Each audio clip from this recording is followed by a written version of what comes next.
गुणानां विस्तरं वक्षे स्वभावानां तथैव च पर्यायानां विशेषेण नत्वा वीरं जिनेश्वरम्।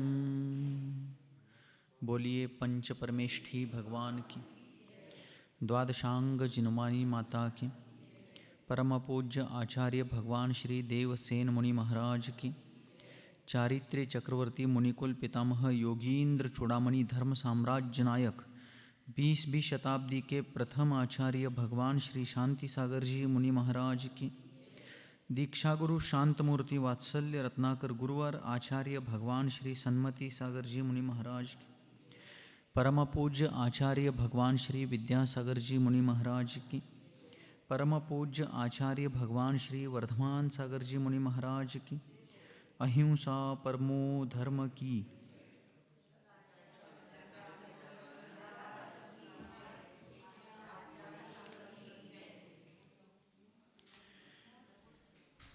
अनेकांत दर्शन की ये विशेषता है कि जिसकी शरण में आकर कल हमने देखा कि सभी पर्याय अनित्य ही नहीं होती। क्या देखा?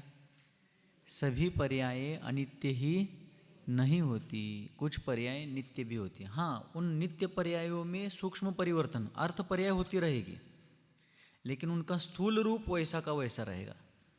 जैसे मेरू पर्वत में पुराने नोकर्म वर्गणाएँ निकलती जाएंगी, उनका परिशातन होगा, नई नो कर्म वर्गणाएँ जुड़ती जाएंगी, उनका संघातन होता रहेगा।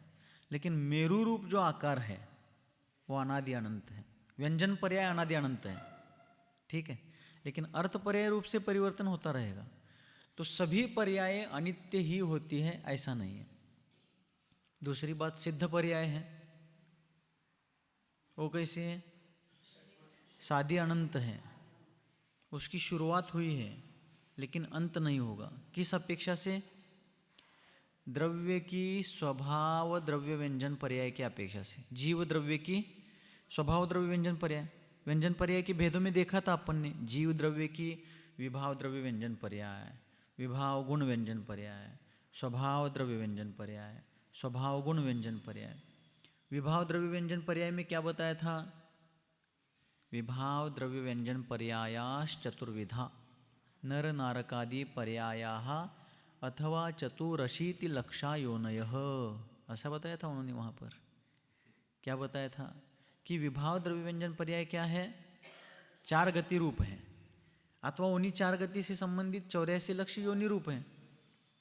व्यंजन पर्याय का मतलब जो चिरायु है अर्थात चिरकाल स्थायी है, शब्दों के द्वारा वर्णनीय है, आगम प्रमाण से प्रमाणित है और स्थूल है। हाँ, उसमें भी कथनचित सूक्ष्मपना है। अब सिद्ध पर्याय व्यंजन पर्याय है, लेकिन वो आँख से दिखेगी नहीं, कान से सुनाई नहीं देगी। कुछ स्थूल होती है, कुछ सूक्ष्म होती है, लेकिन बाकी चीज़ें तो चिरकाल स्थायी है, शब्दगम्य है, आगम प्रमाण से प्रमाणित है, ये चीज़ें तो है ही उसमें, ठीक है। और स्वभाव द्रव्य व्यंजन पर्याय क्या बताया था? स्वभाव द्रव्य व्यंजन पर्यायाश्चरम शरीरात किंचन न्यून सिद्ध पर्यायाः, ऐसा सूत्र आया था। तो स्वभाव द्रव्य व्यंजन पर्याय का मतलब है कि अंतिम शरीर से किंचित कम अवगाहना वाली सिद्ध पर्याय। तो द्रव्य पर्याय का अर्थ है वस्तु का आकार, और गुण पर्याय का मतलब है गुणों में होने वाला परिवर्तन। द्रव्य पर्याय में आकार में होने वाला परिवर्तन है, पर्याय का अर्थ है परिवर्तन, कहीं भी जाइए।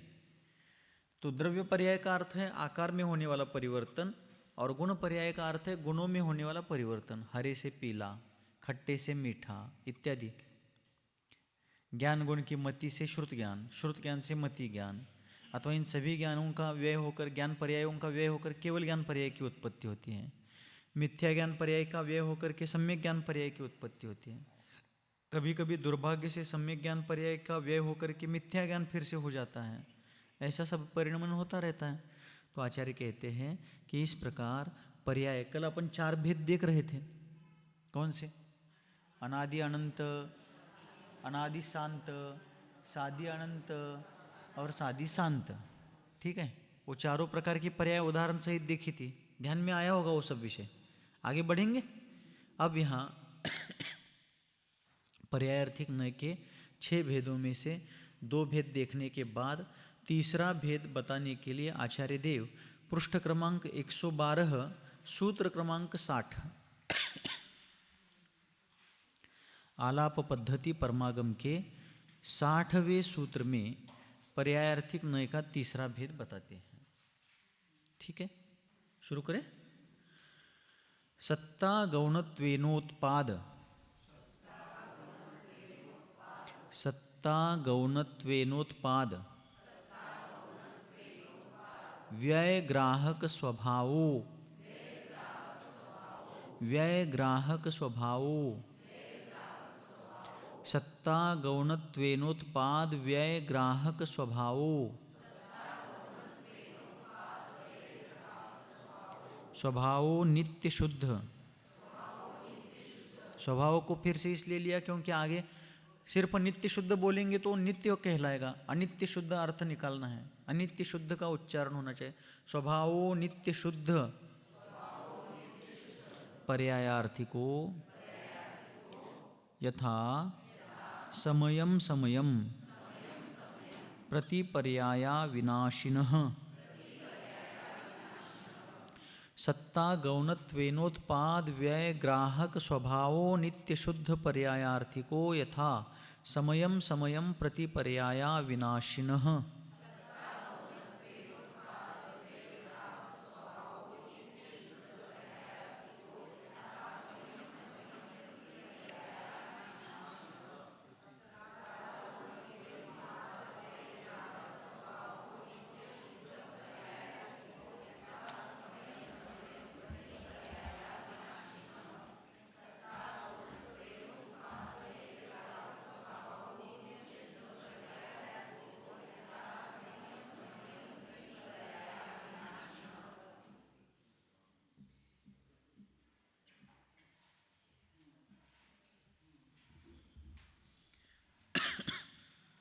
अब यहाँ पर आचार्य महाराज कहते हैं कि यह जो पर्यायार्थिक नय है वो कैसा है? स्वभाव अनित्य शुद्ध पर्यायार्थिक नय है। सूत्र में है ना स्वभाव नित्य, वहाँ पर तो अनित्य शुद्ध पर्यायार्थिक नय है। ये क्या करेगा? पर्यायार्थिक नय होने से अनित्य रूप पर्यायों को ग्रहण करने वाला है। ग्रहण करने वाला अर्थात जानने वाला। तो जो अनित्य पर्यायों को ग्रहण करने वाला होने से शुद्ध पर्यायार्थिक है। क्यों? पर्याय अनित्य होती है, कथनचित नित्य भी होती है लेकिन कथनचित अनित्य होती है। तो आचार्य देव कहते हैं कि अनित्य पर्यायों को विषय बनाने वाला होने से यह पर्यायार्थिक नय शुद्ध है, क्योंकि अनित्य को विषय बना रहा है, जो उसका विषय है उसी को ग्रहण कर रहा है। पर्यायार्थिक नय है और पर्याय अनित्य होती है, तो अनित्य भूत पर्यायों को ग्रहण करने वाला जानने वाला होने से यह शुद्ध पर्यायार्थिक है। क्यों शुद्ध है? क्योंकि सत्ता गौणत्वेन, सत्ता को गौण करके, सत्ता का मतलब क्या है? द्रव्य। सत्ता का अर्थ यहाँ फलक पर लिखा है, सत्ता अर्थात द्रव्य, जो द्रव्य को गौण करता है। क्यों? द्रव्य यानी द्रव्य शाश्वत, तो द्रव्य द्रव्य ये द्रव्यार्थिक नय का विषय है। यहाँ पर्यायार्थिक नय चल रहा है, समझा लगले? द्रव्य किसका विषय है? द्रव्यार्थिक नय का विषय है। यहाँ विषय चल रहा है पर्यायार्थिक नय का। तो द्रव्य को गौण करके अर्थात सत्ता, द्रव्य यानी सत्ता, द्रव्य को गौण, सत्ता को गौण करके, गौण यानी अप्रधान, गौण मुख्य का अपन को विषय स्पष्ट हुआ है। तो द्रव्य अर्थात सत्ता को गौण करके जो उत्पाद व्यय को ग्रहण करने का स्वभावधारी है, द्रव्य को गौण करके उत्पाद व्यय को ग्रहण करना ही जिसका स्वभाव है। अर्थात ये पर्याय उत्पन्न हुई, ये पर्याय मिट गई, ये उत्पन्न हुआ, वो मिट गया। इस प्रकार उत्पत्ति विनाश, उत्पत्ति विनाश, उत्पत्ति विनाश की मुख्यता से वस्तु को जानना ही जिसका प्रयोजन है वह पर्यायार्थिक नय है। और द्रव्य को गौण करने से उत्पत्ति विनाश, उत्पाद व्यय को दृष्टि में लेने वाला होने के कारण वो अनित्य शुद्ध पर्यायार्थिक है। अनित्य क्यों? उत्पाद व्यय हो रहा है, उत्पन्न हो रहा है, नष्ट हो रहा है, उत्पन्न हो रहा है, नष्ट हो रहा है, इसलिए उत्पाद व्यय है। और पर्यायार्थिक नय होकर के उत्पाद व्यय को ग्रहण करने वाला होने के कारण वो शुद्ध है। वो अपने विषय को छोड़कर दूसरे विषय को ग्रहण नहीं कर रहा है ना, अपने ही विषय को ग्रहण कर रहा है अर्थात जान रहा है, इसलिए वो शुद्ध है। कळलं? पर पर्यायार्थिक नय जो है वह पर्यायार्थिक नय उत्पाद व्यय को मुख्य ग्रहण करने की मुख्यता वाला होता है। उत्पत्ति विनाश को ग्रहण करना अर्थात जानना जिसका मुख्य प्रयोजन है वो पर्यायार्थिक नय है। और यहाँ पर वही हो रहा है, उसने सत्ता को गौण किया है। गौण किया मतलब निकाल कर फेंका नहीं है, उस तरफ दुर्लक्ष्य किया है और ध्यान किधर दिया है? उत्पाद व्यय की तरफ दिया है। अतः वह अनित्य अर्थात उत्पाद व्यय रूप पर्यायों को देखने वाला होने के कारण अनित्य रूप है, अर्थात अनित्य पर्यायों को देखने वाला है और अनित्य को ही ग्रहण करने वाला होने से वह शुद्ध पर्यायार्थिक है। ठीक है, सत्ता को गौण करके उत्पाद व्यय को ग्रहण करने वाला होने से वह शुद्ध पर्यायार्थिक नय है। क्यों? सत्ता अर्थात द्रव्य ये द्रव्यार्थिक नय का विषय है।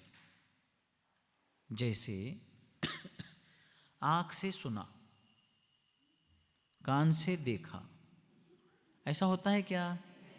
वही बता रहा हूं। एक इंद्रिय दूसरे इंद्रिय के विषय में हस्तक्षेप नहीं करती, कर भी नहीं सकती, क्योंकि इंद्रियां अपने नियत निर्धारित निश्चित विषय को ही जानती है। चक्षु इंद्रिय वर्ण को ही जानेंगी, वर्ण मीन्स कलर। रसना इंद्रिय रस अर्थात स्वाद को ही जानेंगी। घ्राणेन्द्रिय गंध को ही जानेंगी। भोजन करते करते कुछ हाथ का हिस्सा, हाथ को लगा हुआ अन्न का हिस्सा नाक को लगता है। नाक क्या करता है? खट्टा है, मीठा है, कड़वा है, जानता है क्या? नहीं। वो सिर्फ सुगंधित है क्या दुर्गंधित है? सुगंध में भी किस किस प्रकार की सुगंध है? अब जैसे गुलाब की सुगंध अलग है, चमेली की सुगंध अलग है, और फूलों की सुगंध अलग है, आम की सुगंध अलग है, सड़ने के बाद आम की दुर्गंध अलग है, सड़े हुए आम की दुर्गंध अलग है, सड़े हुए शरीर की दुर्गंध अलग है। उसकी भी वैरायटीज हैं, लेकिन दो ही कैटेगरी है मेन, सुगंध दुर्गंध। तो गंध को ग्रहण करना घ्राणेन्द्रिय का विषय है। यहीं पर कुछ लगा है, उसके स्वाद को नासा ग्रहण नहीं करती, उसके गंध अर्थात वास अर्थात सुवास या बुरे वास को, सुगंध दुर्गंध को ही ग्रहण करती है।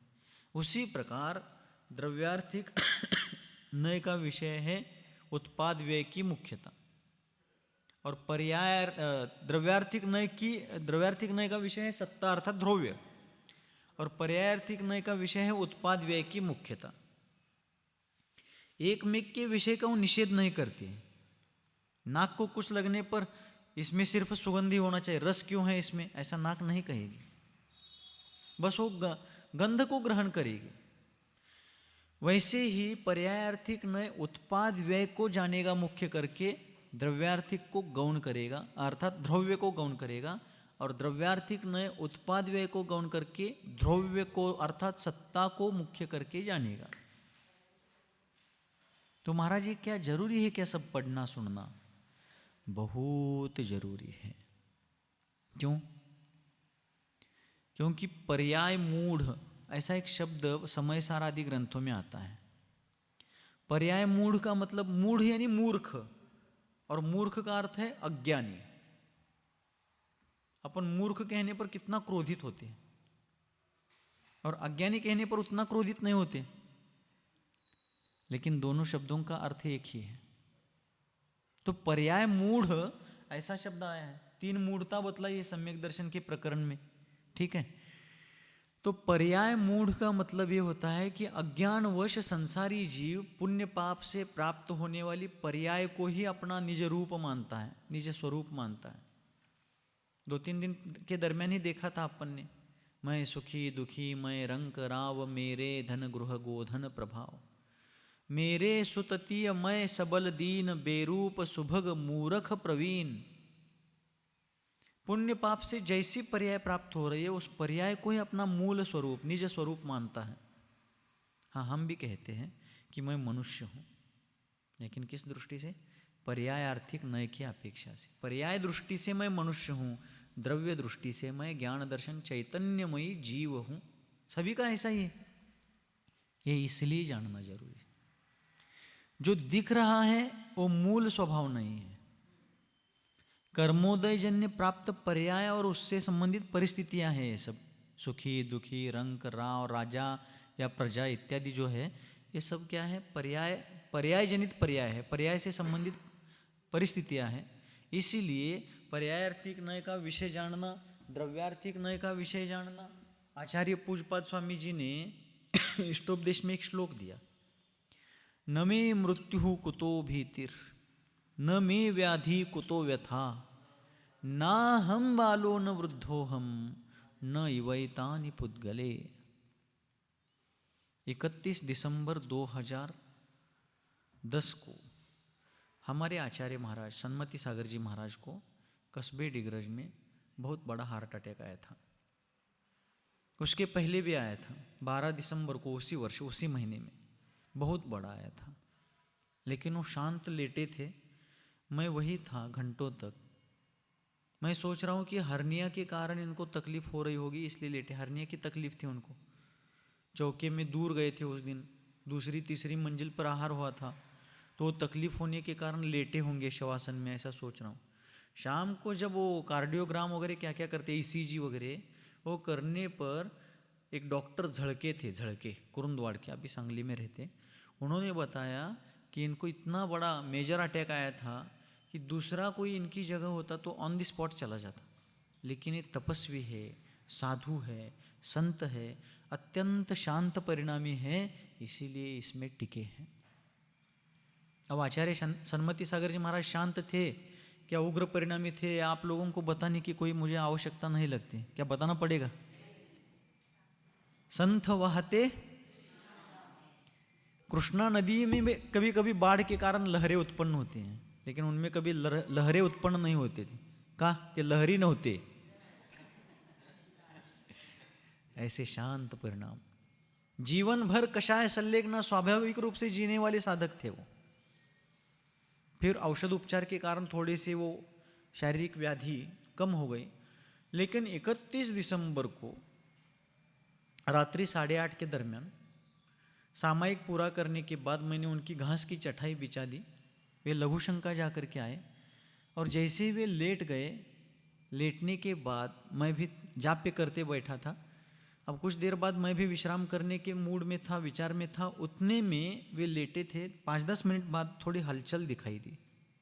तो मैंने पास जाकर के पूछा, रात्रि के 8:35 8:40 के दरमियान का समय हुआ होगा।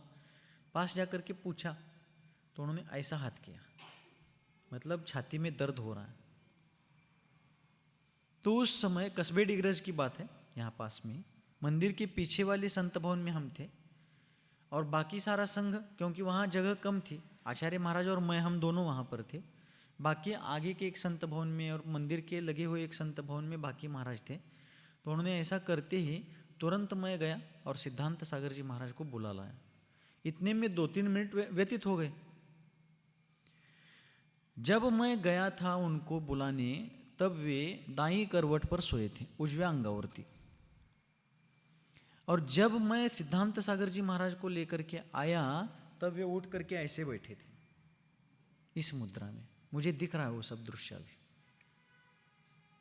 जिनको 12-15 दिन पहले एक मेजर अटैक आकर के गया है और अभी वही समस्या उत्पन्न हुई है, वे स्वयं, वहाँ कोई नहीं था, मैं आने तक उठ करके बैठे।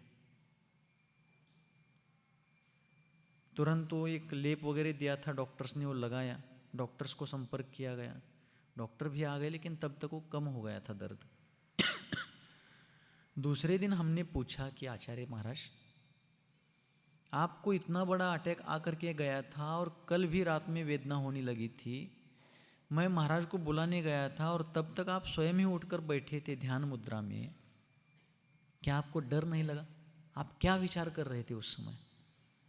तो उन्होंने कहा, न मे मृत्यु कुतो भीतिर, न मे व्याधि कुतो व्यथा, ना हम बालो न वृद्धो हम, न इवैतानि पुद्गले। श्लोक बोला उन्होंने। ये इसलिए जानना है। वे कहते हैं कि पूज्यपाद स्वामी बता करके गए कि निश्चय से मुझे मृत्यु ही नहीं है, मृत्यु तो पर्याय की दृष्टि से है, जन्म और मृत्यु पर्याय दृष्टि से है। मैं तो अनादि अनंत अजर अमर अविनाशी जीव द्रव्य हूँ। न मे मृत्यु कुतो भीतिर न मे व्याधि कुतो व्यथा। इसलिए जानना है, आज सारा संसार मृत्यु के डर से भाग रहा है, लेकिन पलायन करने से मृत्यु का पीछा छूटने वाला, बल्कि जो शूरवीर सूरमा व्यक्ति आगे भागने के बजाय पीछे मुख करके मृत्यु की तरफ सम्मुख होकर खड़ा होता है, मृत्यु उससे डरने लगती है। जैसे कि आचार्य वर्धमान सागर जी महाराज का समाधि मरण अभी अभी अपन ने देखा। ताल ठोका हुआ देखा क्या नहीं आपने? वो वीडियो देखा होगा आपने, शड्डू मारलेला है कि नहीं? पहलवान लोग शड्डू मारतात खाऊन पिऊन, रोज खुराक खाऊन। पहलवान लोग रोज ताल ठोकते हैं, लेकिन खुराक लेकर के, हेवी डोज लेकर के। कोई अपने अपने भाई बंद के साथ, कौन भाव के विरुद्ध शड्डू मारते हैं, कोई राजनीति में ताल ठोकता है, कोई और कहीं ताल ठोकता है, लेकिन पहलवान लोग खा पी करके ताल ठोकते हैं। इन्होंने सल्लेखना, यम सल्लेखना के 11वें दिन बिना कुछ खाए पे ताल ठोके, मृत्यु के विरुद्ध। वो भी सामान्य पुरुषार्थ है क्या? नहीं, बहुत उग्र पुरुष। कितने समाधान भाव है, कितने शांत संतोष परिणाम है। ऐसी सल्लेखना मैं पुनः पुनः कहना चाहूँगा, वे सल्लेखना साध करके धन्य हो गए, हम उनकी सल्लेखना देख करके धन्य हो गए। ऐसी सल्लेखना उनकी हुई। क्या सल्लेखना हुई, अद्भुत आश्चर्यकारक सल्लेखना। ये किस बल पर होता है? ये जानने के बाद होता है कि मैं पर्याय नहीं हूँ, मैं पर्याय रूप नहीं हूँ। हाँ, पर्याय मैंने धारण की है, लेकिन वो पर्याय शाश्वत सत्य नहीं है। तात्कालिक उत्पन्न हुई परिस्थिति है, दशा है, वो मिटने वाली है। मैं अमिट अविनाशी हूँ। बराबर, इसी आधार पर इतना बल निर्माण होता है, ऐसा साहस निर्माण होता है। मैं एक अनुभव बताना चाहता हूँ, कोई अन्यथा नहीं लेंगे। एक बार इसको लगभग 2026 है, मतलब 13-14 साल हुए होंगे, 2012-13 के दरमियान की घटना है। एक बार रात्रि में निद्रा अवस्था में सपने में मैं और संघ से जुड़े हुए, घनिष्ठता से जुड़े हुए एक श्रावक अस्पताल में गए थे। मैं मुनि ही था, सपने में भी दीक्षा हुई थी मेरी, और सपने में भी मैं मुनि ही था। और मुझे कुछ तकलीफ हो रही थी, इसलिए एक डॉक्टर के पास हम गए थे सपने में।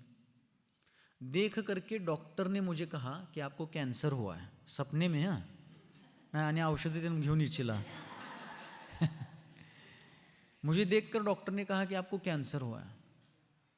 तुरंत मैंने वो साथ में आए हुए सज्जन को कहा कि चलो मुझे सल्लेखना लेने। सपने वाली बातें हैं। तुरंत मैंने कहा कि मुझे सल्लेखना लेने चलो। मैंने ये नहीं कहा कि डॉक्टर को आप बताओ मुझे अच्छी दवा देने के लिए, मुझे ठीक करने के लिए। तो ये मैं बड़प्पन नहीं बता रहा हूँ, एक अनुभव बता रहा हूँ कि जिनवानी माता के आश्रय में आने के बाद ऐसा मनोबल उत्पन्न होता है। 6 अप्रैल 2023 को मेरा बहुत बड़ा एक्सीडेंट हुआ था, पुणे से सांगली आते समय, कदाचित आपने सुना होगा। उस एक्सीडेंट में यहाँ पर 4:47 पर, चालेल ना 2 मिनट, ये जानने का प्रयोजन क्या है, इससे क्या लाभ होता है, ये बताने के लिए मात्र अनुभव की चर्चा है, इसमें बड़प्पन क्या है। तो वहाँ पुणे और सातारा के बीच में खंबाटकी घाट पड़ता है। हम अब घाटी चढ़ने को प्रारंभ करने ही वाले थे, उतने में 4:47 बजे मुझे पीछे आयशर ट्रक ने टक्कर मार दी। पहले तो हम राइट साइड से पूरा विहार हुआ हमारा, सामने से गाड़ी आती है इसलिए हमने पूरा विहार राइट साइड से किया। लेकिन संयोग से एक्सीडेंट के 7-8-10 मिनट पहले हम लेफ्ट साइड चले गए, क्योंकि सामने रास्ते का काम चल रहा था, हाईवे का टनल बन रही थी, इसलिए उस कारण से हमें उस तरफ जाना पड़ा। सामने से गाड़ियाँ आती दिखती हैं तो अपन साइड में हो सकते हैं, अपने आप को बचा सकते हैं, पीछे से कैसे देखेंगे। तो पूरा विहार राइट साइड से हुआ, उजव्या हाथाने। लेकिन संयोग से 8-10 मिनट हम पहले उस तरफ गए थे, और उतने में 4:47 बजे ऐसी टक्कर यहाँ लग गई। आयशर ट्रक था, उत्तराखंड से आया था वो, और यहाँ टक्कर मार दी, धर्म कैसे बचाता है? मान लीजिए यहाँ साइड को टक्कर देने के बजाय और एक 3-4 इंच अंदर होकर के वो बीचों बीच ट्रक का टच होता तो मैं सीधा सामने गिरता, सरळच खाली पड़त होतो तिथंच, और उतने में वो ट्रक कंट्रोल नहीं हो पाता, मेरे पूरे शरीर पर से वो चला जाता, ऑन द स्पॉट में चला जाता। लेकिन वो यहाँ लगने से मैं घूम करके, शक्तिमान बैठला होता काय तुम्ही? तो कैसा फिरत होता का नहीं, वैसा घूम करके मैं 5-6 फीट ऐसा उड़ करके गिर गया और 12-13 फीट वहाँ से घसीटता हुआ, घसरत फरफटत गेलो, लगभग 17-18 फीट में दूर तक घसीटता हुआ चला गया। एक तरफ कमंडलू सीधा, मेरे राइट हैंड में एक कमंडलू था, कमंडलू को सीधी टक्कर बैठी थी, वो 40-45 फीट दूर गया था सामने हाईवे पर, और मैं इधर गया। लेकिन जहाँ जाते ही मैं रुक गया घसीटता हुआ, फरफटत जाऊन जिथं थांबलो, जहाँ जा करके मैं रुक गया वहीं पर पालथी लगाकर बैठ गया पहले झटके में, मांडी घालून। पालथी म्हणजे मांडी, हिंदीमध्ये पालथी, मांडीला पालथी म्हणतात। पालथी लगाकर बैठ गया और नमोकार मंत्र का जाप पे करने लगा। तो मैं ये अनुभव इसलिए बताना चाहता हूँ कि मैं प्रभु से रोज प्रार्थना करता हूँ कि प्रभु, उस एक्सीडेंट के समय साक्षात मृत्यु सामने खड़ा होकर के भी जहाँ जाकर मैं रुक गया वहाँ आपका स्मरण करने की बुद्धि हुई। मृत्यु के समय बस मैं वही चाहता हूँ। दूसरे मुझे हिला रहे हैं, नमोकार मंत्र बता रहे हैं, सुन रहे हो क्या पूछ रहे हैं, मैं कुछ होश में नहीं, ऐसा नहीं जाना चाहता हूँ। जैसे आचार्य वर्धमान सागर जी ने कहा कि मुझे उठाकर बिठाओ, 10 मिनट पहले उन्होंने कहा कि मुझे बिठाओ उठा करके। हमारे एक संयम सागर जी महाराज, उनको भी आपने शायद देखा होगा, हाँ, उन्होंने भी, उनकी समाधि यहाँ शांतिगिरी कोथली में हुई थी। हम उस समय नहीं थे, हम मध्य प्रदेश में थे, लेकिन हमने सुना है संघ के महाराजों से, आचार्य वर्धमान सागर जी की सानिध्य में वो संलेखना हुई थी, महाराज जी भी थे उसमें, संयम सागर महाराजांच्या संलेखनेला। उन्होंने भी कहा था कि मुझे उठाकर बैठाओ, पद्मासन में बैठ करके गए। वर्धमान सागर जी महाराज पद्मासन में बैठ करके गए। अब पद्मासन में जाते हैं क्या लेट कर जाते हैं, ज़्यादा प्रयोजन भूत नहीं है, लेकिन उठाकर बिठाओ ये कह रहे, मतलब जागृति कितनी है। मैं प्रभु से प्रार्थना करता हूँ कि वहाँ एक्सीडेंट के प्रसंग में उठकर बैठकर स्वयं बैठ करके जाप्य करने की बुद्धि हुई। तो मेरे साथ वाले एक सज्जन ने उस ड्राइवर को ऐसी थप्पड़ मारी, मेरे कान में अभी भी आवाज़ गूंजती है। यहाँ मेरे हाथ में ये जो आपको व्रण दिखता होगा, इतना बड़ा गड्ढा उस समय हुआ था। काची गोटे असते का नहीं, गोट्या कंचे होते ना, एक कंचा बैठ जाए इसमें, एक गोटी बसे ले जाती, इतना गड्ढा हुआ। मुझे पता नहीं था कि यहाँ लगा है, क्योंकि सारे शरीर में क्या हो रही थी, झुंझुनाहट हो रही थी, मुंग्या येत होत्या। अचानक वो मार रहा था, उसको बताने के लिए हाथ लंबा किया तो यहाँ दर्द होने पर खून गिर रहा है। फिर मुझे पता चला, मैंने हाथ किस लिए किया था, उसको मत मारो ड्राइवर को। दया धर्म का मूल है जो शास्त्र में, मैं फिर एक बार नम्रतापूर्वक बताना चाहता हूँ, मैं बड़प्पन नहीं बता रहा हूँ, मैं अनुभव बता रहा हूँ कि जिनवानी हमें किस प्रकार प्रसंगोपात वहाँ विवेक बुद्धि उत्पन्न कराती है। उस ड्राइवर को मत मारो, मैं बता रहा हूँ। यहाँ इतना बड़ा एक संतरा होता है ना, संतरी, उतना बड़ा यहाँ पर गांठ हुई थी, वो चोट बैठ करके सब संपूर्ण शरीर दर्द कर रहा था। फिर भी हाईवे ट्रैफिक पुलिस आ गए, वो कहने लगे आपको केस करना है क्या, हमारे साथ वालों के साथ चर्चा कर रहे हैं। बीच में मैंने कहा हमें कोई तकरार नहीं, छोड़ दीजिए उनको। फिर उस ड्राइवर को बुलाकर, वो रो रहा था, उसको बुलाकर कहा कि देखो भाई, तुम्हारे घर में कोई तुम्हारी प्रतीक्षा कर रहा है, रास्ते पर से आने जाने वाले लोगों के प्राण तुम्हारे निमित्त से संकट में पड़ सकते हैं, बच भी सकते हैं। ज़रा सावधानी से जाया करो, शाकाहार करो, मांसाहार मत करो, शराब मत पियो। उस परिस्थिति में भी बताने की बुद्धि कहाँ से उत्पन्न हुई? ये देवशास्त्र गुरुओं की अनुकंपा है, उसी से उत्पन्न होता है। और जब वहाँ से निकल करके वो सब होने के बाद मुझे वहाँ ऊपर खंबाटकी घाटी के माथे पर सीधा एक गौशाला है श्वेतांबरों की, वहाँ 5-6 दिन हम रुके थे। वहाँ आने के बाद भी सामने हाईवे गाड़ियाँ दिखती थी, मुझे कभी ऐसा नहीं लगा कि क्या मैं इससे ठीक हो पाऊँगा या नहीं, उठ पाऊँगा या नहीं, ऐसा नहीं होता था। सामने गाड़ियाँ दिखती थी, चलो अब जल्दी जाना है, जल्दी से खड़े होना है, जल्दी से चलना है। मनोबल, आत्मबल, गुरुबल और इन सब से आगे जाकर धर्म की महिमा। धर्म कैसे बचाता है? किसी भी दिन मुझे एक बार भी शंका उत्पन्न नहीं हुई कि मैं ठीक होऊंगा या नहीं। ये जिनवानी की कृपा से मनोबल, गुरुबल, गुरुओं के आशीर्वाद, धर्म की श्रद्धा तारती है। शायद बताया होगा, नहीं होगा, मैंने एक दिन कुछ दिन पहले ही यहाँ या पिछले किसी गांव में बताया था अनुभव के रूप में। हमारे लोग अंधश्रद्धावश इधर उधर भटकते हैं, मिथ्या मंत्र तंत्र यंत्र करते हुए भटकते हैं, कोई देवी देवताओं को पूजते हैं। हमारे स्तुति स्तोत्रों में कितना सामर्थ्य है। उस एक्सीडेंट काल में मैंने प्रैक्टिकली दर्शन विशुद्धि आदि भावनाओं को जिया है। प्रत्येक प्राणी मात्र के प्रति दया अनुकंपा ऐसी उत्पन्न हुई, क्योंकि जैसे मुझे यहाँ कर्मोदयवश हो रहा है वैसे अन्य प्राणियों को भी होता है, सबका भला हो। क्योंकि दूसरा कुछ काम नहीं था, विहार वगैरह करना नहीं था, वही बैठे तो सतत वो चिंतन चल रहा था। तो दूसरे दिन आहार के लिए गए, ये शाम की घटना है। दूसरे दिन आहार के लिए गए, यहाँ मुझे ठहराया गया और दूसरे ही कमरे में चौका लगाया था, क्यों ज़्यादा चलने फिरने के लिए नहीं आ रहा था। तो जब मैं आहार के लिए गया, चलना नहीं हो रहा था, श्वास लेते समय पसलियाँ दुख रही थी, पसलियाँ मुझे बरखड़िया, श्वास लेते समय भी उसमें सारा दर्द हो रहा था। आहार के लिए जैसे तैसे ऐसे झुक करके आकड़ करके चला गया, आहार लेने लगा। श्वास लेते समय दर्द कर रहा था, तो पानी निगलते समय, ग्रास निगलते समय तो फिर से गाड़ी टक्कर मार रहे, ऐसा दर्द हो रहा था। जैसे तैसे थोड़ा सा आहार लिया और वापस वहाँ से 10-12 कदम पर कक्ष में आना था। तो आते समय भी मैं इसे झुक करके चल रहा था। वाचाल एक वाक्य मराठीमध्ये वाचलं होतं लहानपणी।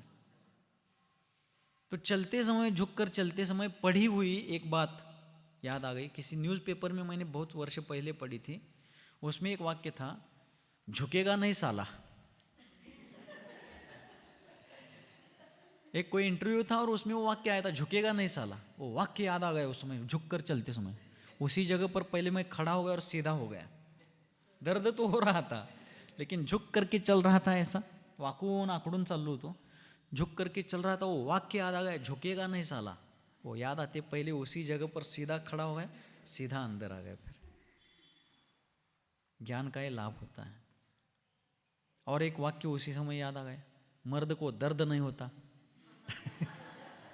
वो भी कहीं ऐसी चीज में पढ़ा था, मर्द को दर्द नहीं होता। जिनवानी तो ये सब प्रेरणा देती ही है, लेकिन वो भी वहां पर काम कर गया, मनोबल और बढ़ गया। एक दिन रात्रि में, तीसरे चौथे दिन, आंख में बहुत तीव्र वेदना होने लगी। रात्रि के 11-11:15 बजे होंगे। तीव्र दर्द हो रहा था। मेरे पास ही 2-4 लोग वहाँ नीचे नींद ले रहे थे, विश्राम ले रहे थे। अब 11:15-11:20 के दरमियान इनको उठा करके तो क्या फ़ायदा है, रात्रि में कोई औषधि लेनी नहीं है, कुछ करना नहीं है। उनको उठाकर उनका निद्रा भंग होगा, इसलिए उनको उठाया नहीं। वैसे ही मैं लेटा रहा। एक करवट पर ही लेटना था, इस करवट पर होना नहीं था। इधर फ्रैक्चर्स हुए थे 5-6, इधर लेटना नहीं था।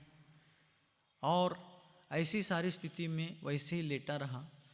2-3 मिनट बाद भी वो दर्द कम नहीं हुआ तो और बढ़ने लगा। तब मैंने महावीराष्टक स्तोत्र पढ़ना प्रारंभ किया, कंठस्थ याद था। और आपको मैं एक चमत्कार बताना चाहता हूँ। जैन लोग चमत्कार में विश्वास नहीं करते, जैनों के नमस्कार से ही चमत्कार होते हैं। और फिर मैंने श्रद्धापूर्वक, उसका अर्थ भी मालूम था, स्तोत्र के प्रत्येक शब्द का अर्थ मालूम था, गुरु कृपा से, जिनवानी के अनुकंपा से। तो अर्थ सहित उस स्तोत्र का पठन करने लगा। 8 श्लोक वाला स्तोत्र पढ़ने में 2.5-3 मिनट लगे।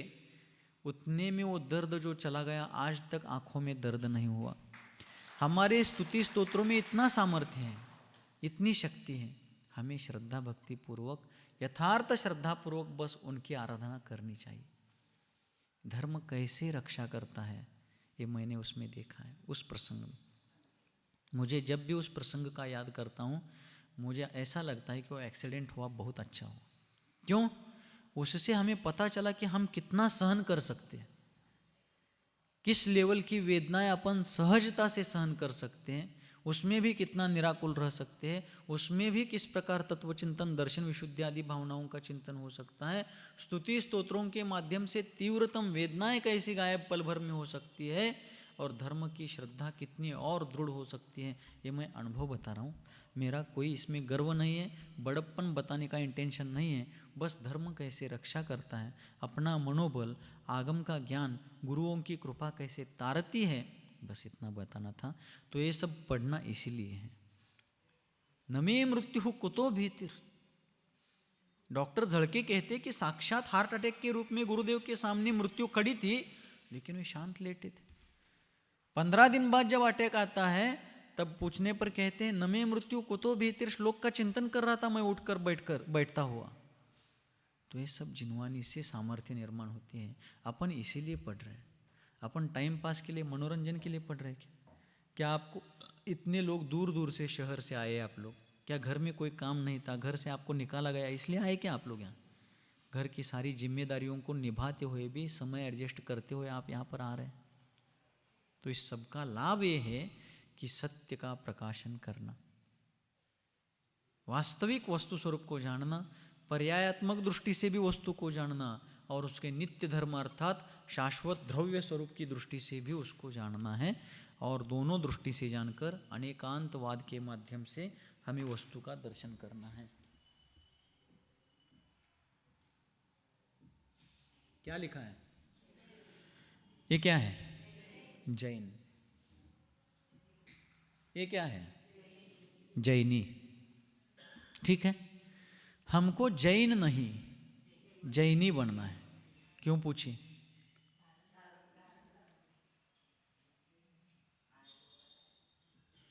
दो आए हैं। कितने आए हैं? जैन में एक आय है, जैनी में दो आय है। हमें दोनों आय से देखना है, द्रव्यार्थिक आय, पर्यायार्थिक आय। आय मीन्स दृष्टिकोण, आय मीन्स नेत्र। अनेकांतवादी दृष्टि से हमें वस्तु स्वरूप को देखना है। जैन नहीं, जैनी बनो। हाँ, जैन तो है ही, बस इस अपेक्षा से जैनी बोल रहा हूँ। ठीक है, अनेकांतवादी दृष्टिकोण।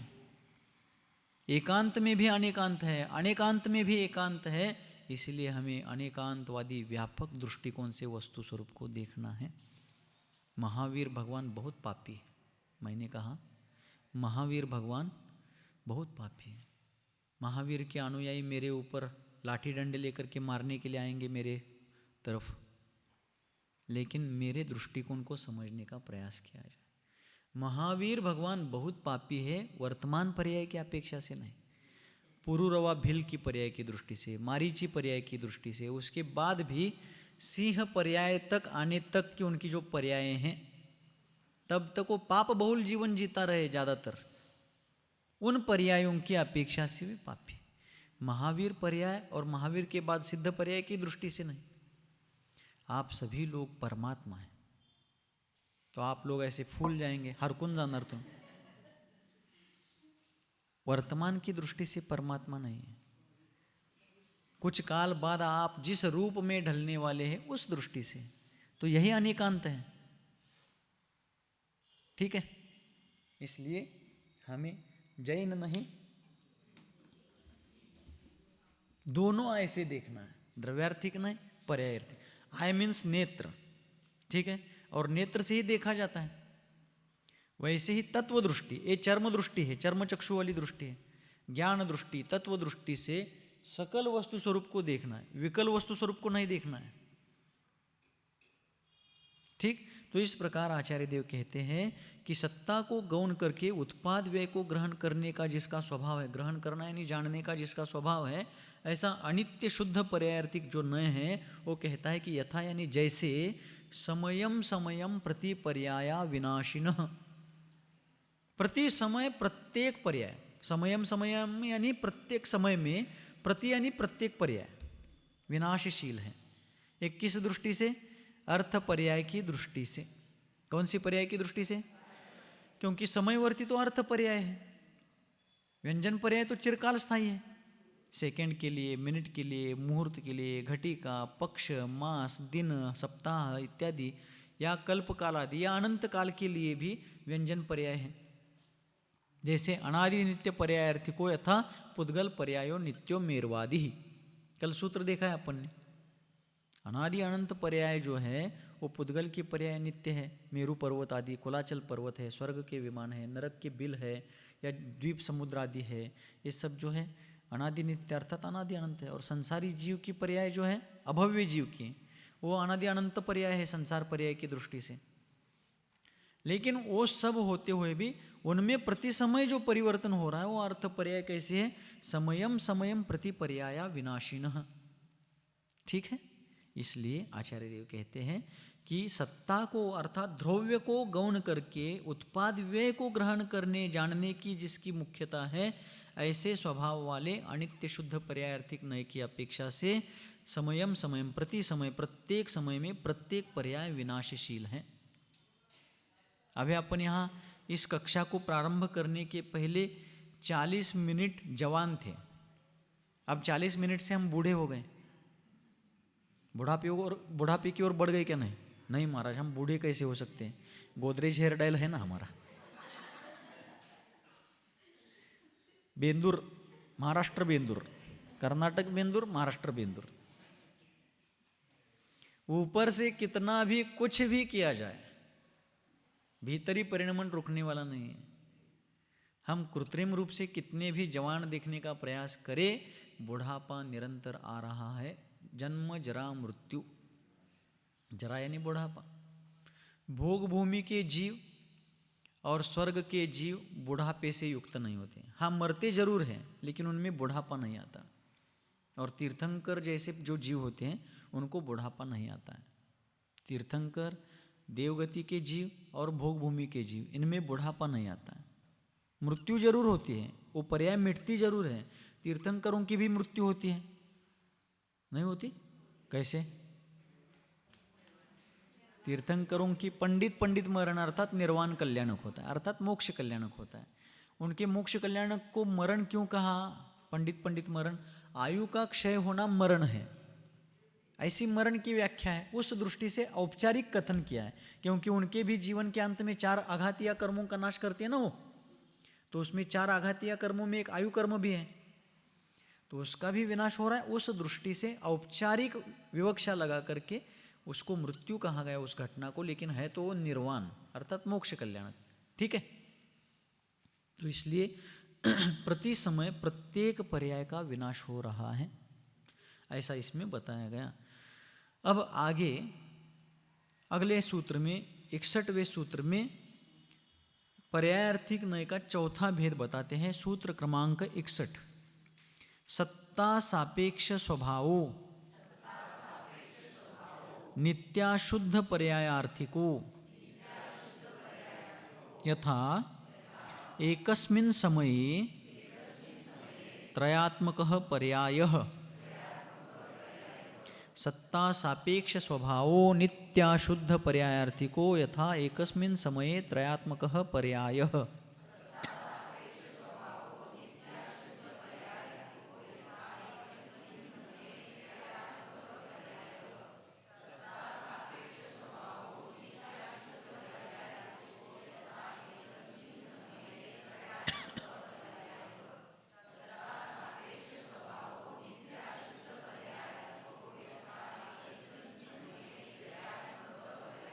बस अब ये क्या हो गई?